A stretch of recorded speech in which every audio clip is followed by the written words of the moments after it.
Rogers, that was an uppercut rip right there. I'm going to say that ball had to carry on that line about 275, 80 yards.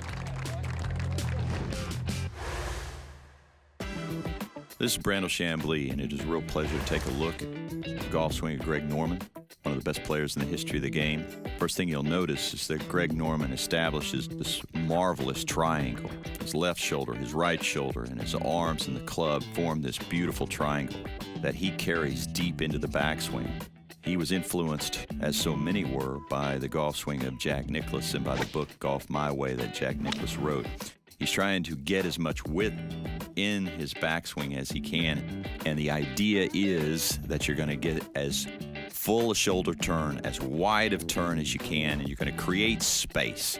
Space gives you time, time gives you power.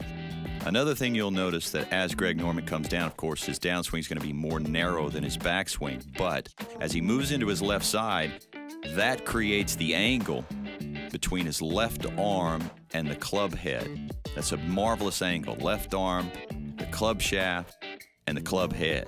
But what Greg Norman does is he moves into his left side so well, you won't see Greg Norman's left foot popping up on the inside. He's moved to his left side perfect. That foot is still flat on the ground, and then he releases the club. And this is a characteristic of the greatest drivers of all time. Ben Hogan, Jack Nicklaus, certainly. They felt like they were throwing the club head at the ball.